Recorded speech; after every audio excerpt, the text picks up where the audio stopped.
Yes, thank you so, so much. Today is October 3rd, our third day of Breast Cancer Awareness Month. And who do we have on the line? Our breast cancer survivor, our warrior, none other than the doctor. Yes, Say it twice. great at Yeah. Doctor. Put some respect on her name. That's what she said, because I like she went through it. it. All right. Did You heard it. definitely. You heard it. That's right. So, ladies and gentlemen, everyone who's here today, we thank you so much for your time. You could have been anywhere, but you're here with us, and it's for a good reason. And next time when we do this, you share it with someone else because everyone needs to have some education. Breast cancer. Indeed. Real talk. Real, Real talk. It has real. affected so many people.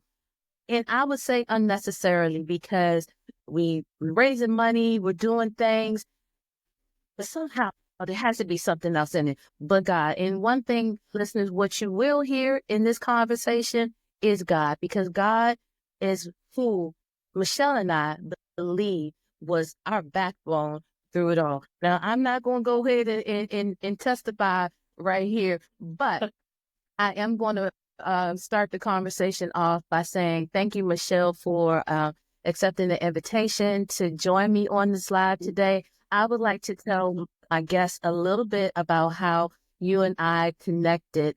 And to me, that moment still brings a tear to my eye. So last year, I am a member of LA Fitness, and through the instruction and I guess the brain trust of Michael Tompkins, we had the pink in the pool type of thing. And so I thought I was just coming for breast cancer, and I really had a really bad day that day. And I came and we did our water thing. And next thing he was like celebrating us, and it was you. And we were in the middle, and the women just surrounded us and embraced us and just celebrated. At the time, I think you were 29 years. Was. And I was 4 years, and that just meant so much to me. So this month, there was nobody I could think of better to share this moment with than you.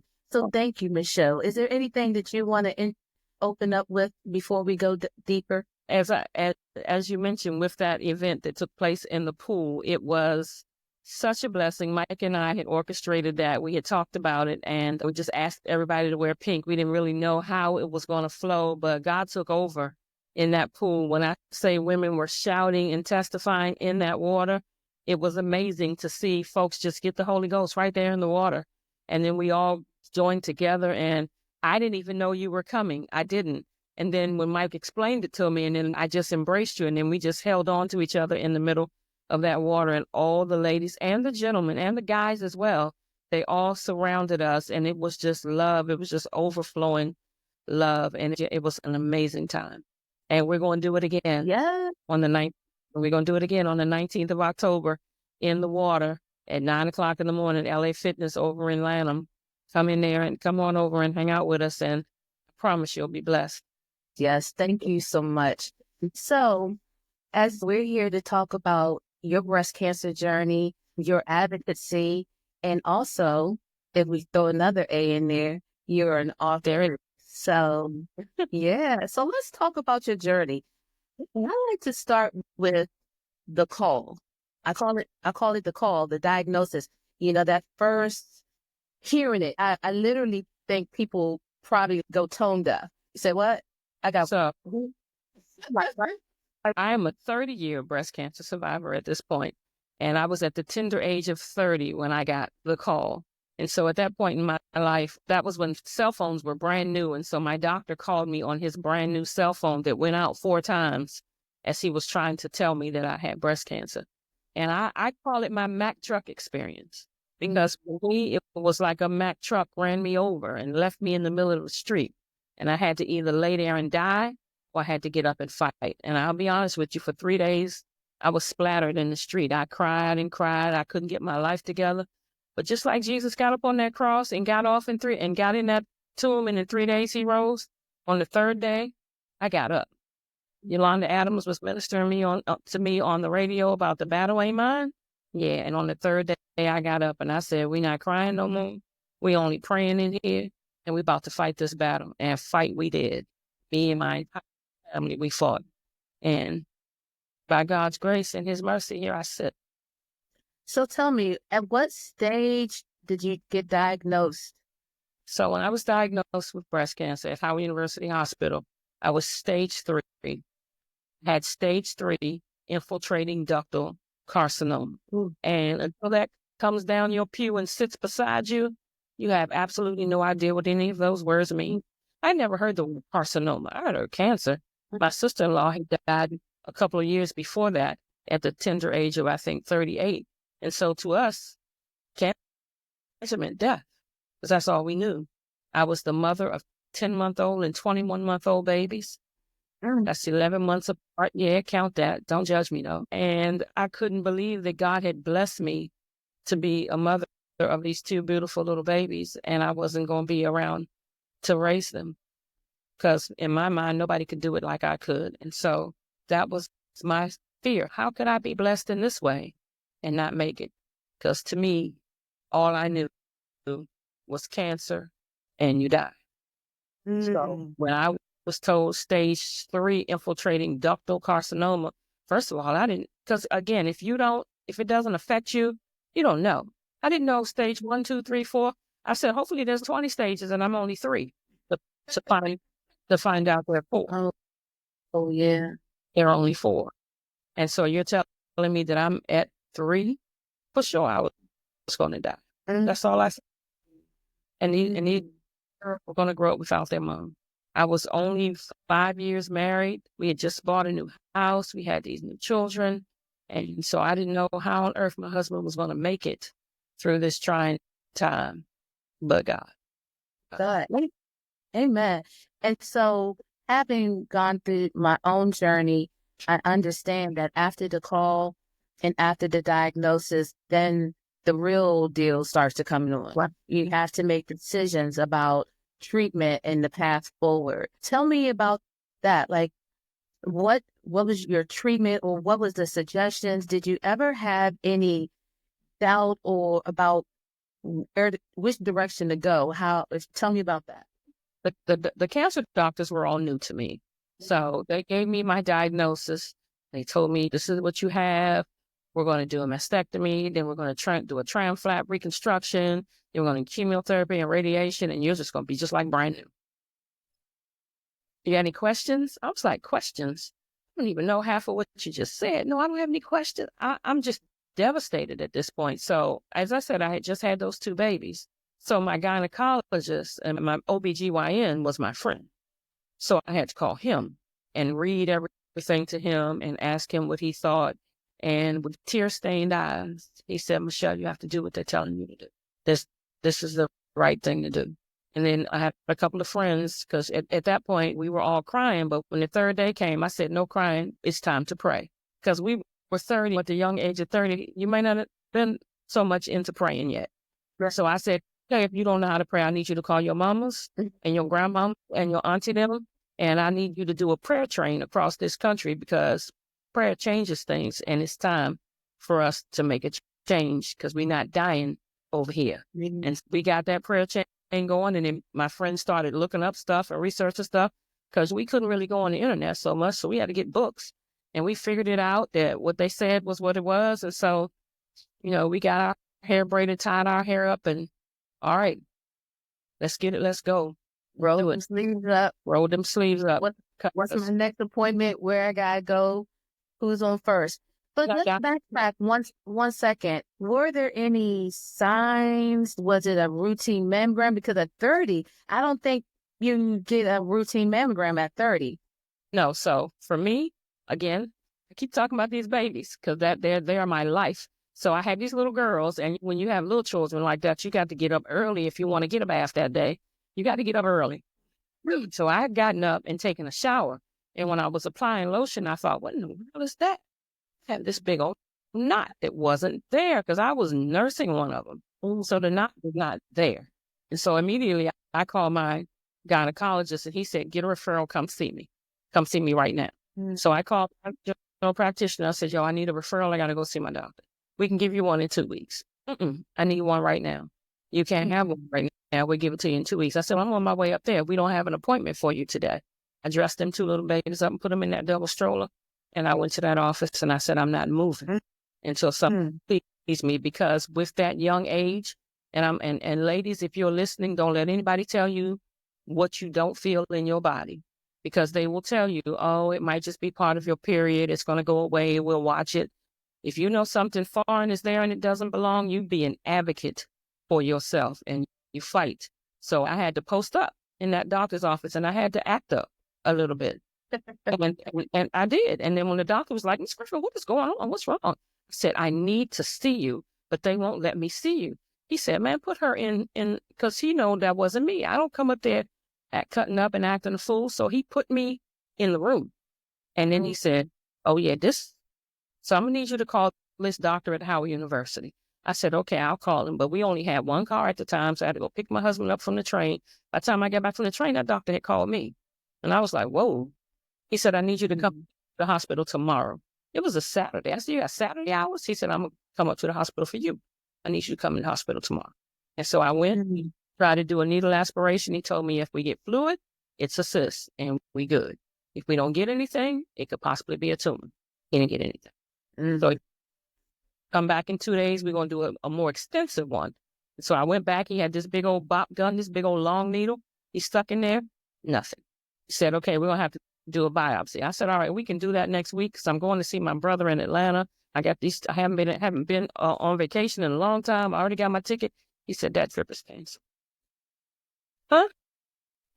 Said, I'm going to do the biopsy on Friday. I need you in here on Friday morning. So it all started happening very quickly because my lump was big. It had grown so fast. So they said that I had the type of cancer that I had was like a wildfire. And if they didn't catch it quickly, it would consume me because it had grown so big, so fast. Right. And so all of my stuff happened really fast. But if it wasn't for me feeling it myself, not necessarily doing a self-breast exam, but I strongly encourage everybody to do them. I do them now.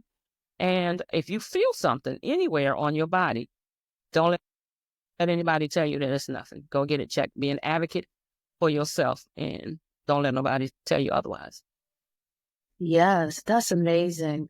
My story is a little different. I didn't feel a lump. I just had a routine mammogram. Yeah. And they found it. So my heart goes out to you in so many ways in hearing that.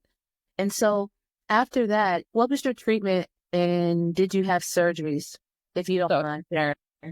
Oh, I don't mind at all. So I had a complete mastectomy on the left side. There was no lymph node involvement, praise God. And at the very same time, after the breast was removed, I had a tram flap reconstruction where they cut me from east to west across my stomach. And they fat in my stomach. It was like a tummy tuck, and they pushed it up through my body and formed the breast. And then they pulled the stomach skin and used that skin that they cut off. They placed it up over where the new breast was. You know, that line that we typically have from our belly button to our panty line? Yeah, mine is up on my breast now. Oh, wow. Okay. They moved the skin. And then I had to, after that, and that was 6 hours of surgery, 8 days in the hospital.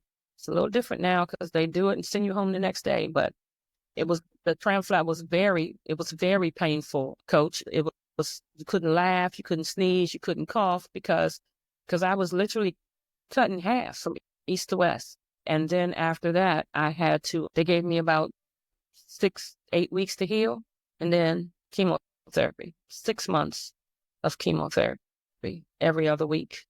That was probably one of the worst parts, for me at least, because I was very concerned about my hair. And I know that may sound a little facetious, but I didn't want my daughters to see me without any hair because I didn't want to scare them. So you ask for what you want and God will give you what you need. I didn't lose a strand of hair off my head, not one strand, but I went through. Don't get it twisted. I went through the throwing up and the nausea and the feeling terrible and weak and unable to move. So at Christmas, my chemotherapy was over. So I got to have Christmas. And then in January, I had to start daily radiation for 6 weeks. So those 2 little girls in that stroller and roll them up to Howard University Hospital, and they would put them behind the wall and shoot that radiation in my body. Yeah. And Yes. so my first lady at my church found out that's what I was doing. She said, "Oh, absolutely not. You bring those babies to me." So to God be all the glory for Davis Daycare, because then my girls were able to go there. And I had a few minutes to myself, despite the fact that I was going to get radiation. Following that, I had to have a reduction because the fat in my belly was not enough to create the triple D's that I was carrying before all of this happened. We're gonna table that conversation, but I'm totally in the game with you. I definitely get it. I definitely get it.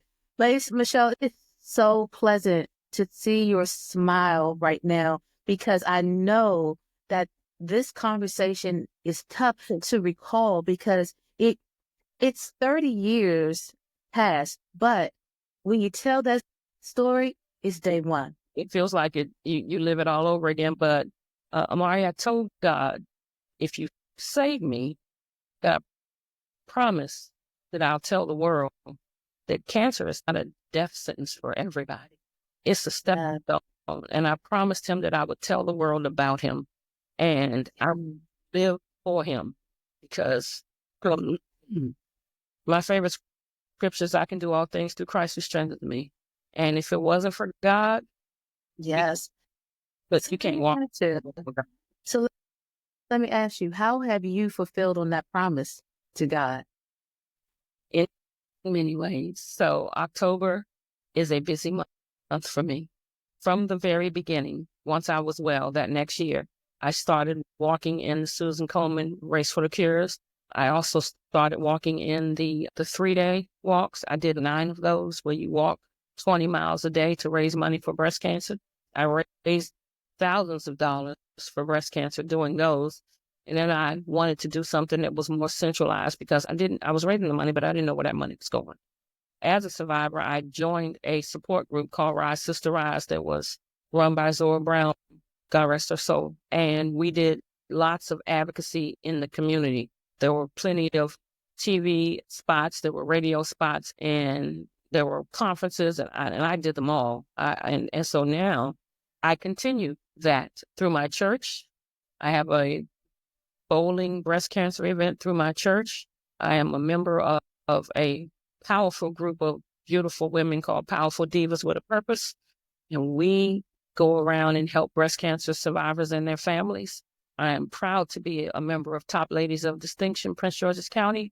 We have several activities that we are doing this month centered around breast cancer. And my hand is in all of them. My hand is in all of them as a facilitator, as a speaker, as a presenter, as someone who's making them happen, because I made a promise to God. And of course, I wrote a little book. I'm an author, and I wrote a book. It says children in the book, telling people what it's like from a child's perspective for your mom to have breast cancer. My mommy is a super survivor. And I do whatever I can. My family and my friends know October Michelle is busy. Yes, there's a book. And I'm a teacher also. I've been teaching for 24 years. And so for probably 14 of those, I've made it my business. Even though I teach middle school, I made it my business that the children know about breast cancer at that age. So I have a breast cancer pink out day where all the kids are allowed to wear pink. And we have an awareness walk around the parking lot of our school. And additionally, because Howard University Doctors and Cancer Center saved my life, we raise money, and I donate money from the walks to the Howard University Cancer Center. Top Ladies, we are creating care packages this year for patients that are having chemotherapy at the Howard University Cancer Center. I give back to the people that bless me. So you just unpacked a lot. So I'm already tired listening to the lineup. Everyone on this call, no worries. She ran through a lot. And stay with me. I am definitely going to highlight all of her events on my page. So if you want to know how you can support Michelle, or if you want to attend, you can definitely look at my page after this, and we will get you connected to her events. Michelle, I haven't read the book yet, but it speaks to me. The book. Yeah. Yes, girl. Show that book. I don't know it. So that's my daughter. And then that's me. I'm the super survivor. And on the back, I told you I had 2 of them. So that's both my little girls. And that's the one right there that said, "Go, Mommy," on the live. So yes, it's a children's book. And in the book, there are people that look like us because everybody's Black in the book. Because this is my family. This is a true story. This is exactly what happened to me, how it happened to me, and who helped me and who came. My family came to the rescue, all of them, to support me and to help me. I couldn't have made it without them. Amen. And the reason I say that it speaks to me is because I think you know this, but I was 5 when my mom passed away. So Wow. your book from a children's perspective is probably something that I can get with, can relate to. Mm-hmm. Yeah, I thank God that my mom chose a very solid man to marry and have a child with, because I didn't miss a beat. Only time I really knew that I was different is when I went around people who had moms and dads and stuff like that. But I hear the story through my older brother, and he remembers her worst days, her day, and her fears of leaving behind me as young as I was. Right. So and that as well, because that's a scary thing. Yeah.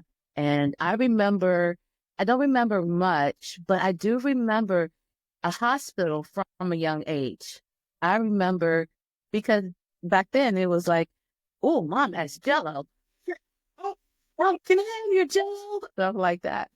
But I bring a sense of lightness to this because we already know that this is a heavy subject, right? Absolutely. And you already know, but we have to embrace it, because if we stay ignorant about it, if we don't run towards it, it could come to us anyway. It has no name, no target, no ethnicity, and honestly, it has no gender. If we're really serious, and our men, there are many men that are breast cancer survivors. Yeah, because we all have that. Yeah. There it is. So I am very excited to get my superhero book and possibly put it on the bookcase and showcase it up. And where can we find it at? Amazon? Yes, it's available on Amazon and on Barnes and Noble. Okay. I see my daughter's on here. If Alexis, if you could pop it into the feed, the live, that would be great. But let me also say to that, what you said, a lot of times people discount the children as if the children aren't going through this as well. And so that's why it was important to me to make sure I address the children, because I'm a teacher, I'm a lifelong educator. And this book helps children that are going through that understand what's happening. And then it's also a good reading. A lot of my people that have bought it, like my daughter walks around with this book all the time. She loves it because there are little Black girls in it that look like her. But let me just tell you about one part of the book, because what you were saying spoke to me. Children are very innocent, and all they know is there's something wrong with Mom. Yeah. So in one of the pages, I'm going to read the page to you if you don't mind. It said, "One day while Mommy was getting dressed and I was sitting beside her, I looked at her bandages and I said, 'Mommy hurt?' And she said, 'Yes, baby, Mommy hurt.'" And this is my daughter talking. She says, "I reached up to her and said, 'I'll kiss so Mommy will be better.' And I kissed her bandages. Mommy cried and smiled a big smile. So I smiled too. I love my Mommy." And so she doesn't know that day, when that very, very small gesture, because when you say baby hurt yourself, let Mommy kiss it so it'll be better. Yeah. And so when she kissed my bandages, to make them all better. She didn't just make my day or my week. That my baby's name is Tiara. Tiara made my life, because that made me know that through the mouths of babes, this little girl has affirmed that her mom will be okay. Yes, yes, I love it. Will be okay. And by the grace of God and because of his mercy, 30 years, I am a super survivor. And I'm going to tell it everywhere I go. There are a lot of people, keep it to themselves, because not everybody's as boastful about it as I am. But how does the saying so? God doesn't choose the qualified, he qualifies the chosen, however the saying goes. So he saved me for a reason. And my reason is to make sure nobody suffers alone, if I can help. Nobody suffers alone, if I can help. So let me ask you, if anyone's on the line that knows someone that's going through or is going through, Alexis, pop my email in there too. I see my baby put the book in there. Pop your mommy's email in there too. I'm readily available to help in any way that I can. Whether it's just showing you my scars, because I don't have no problem with that. Whether it's just coming and holding your hand and doing chemotherapy, because I know how ugly that is. And I know what it feels like for that poison to be put into your body, and you feel it everywhere you taste it. You feel it in your. So yeah, something like that. I can't click the link. Okay, we'll give it to you. I just but serve God in any way I can, and in the process, I want to help my sisters and brothers that are going through the battle that I made it through. Amen. We have several people on the line. If you have any questions, this is a great time to share your questions, and so that we can extend the conversation while we have Dr. Griffin. Say it again. Somebody's asking for the name of the book, so I'm just holding it up. Oh, it's backwards right now. So if your daughter is a survivor. Yeah, so if you do type it in, that would be great. Type that in for me, Jackie. My mom is a super survivor. 2 of my babies are on here. Babies, do you want to join the conversation? If you want to come on camera and share, we would love to hear you. I'll accept you in. Girl, at this hour, they probably don't have come on camera clothes. Oh, that's right. I'm so sorry. Yes. It's only Michelle and I who are camera ready. It's all right. I see Coach. Yeah. Are you still on? She's one of my upcoming interviews. Do you have anything to say? I saw a few amens going on in there. Yes. She said she asked for the name of the book, and she said she couldn't click on the link. Okay. So no worry. I'm going to make a post. Yeah. Okay. Coach. Come on, Coach. There's a way where she can join?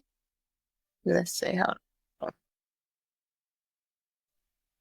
So I believe my daughter put my email address in there also. So if you were able to capture that, or anyone else, you can certainly email me, or I can you can drop my phone number in there too, Jackie, and you can give me a call and we can work out getting you a book. I just ordered some, and I just got the message today to say that they should be coming next week.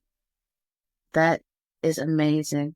Michelle, I'm going to wrap this up. I am just so grateful that you kicked off our series of interviews with women to talk about breast cancer and to talk about your personal story, from diagnosis to your blessing and your battle, and even just paying it forward. What I heard even to the world, you have your number out here to the world, like, hey, look, I'm in it.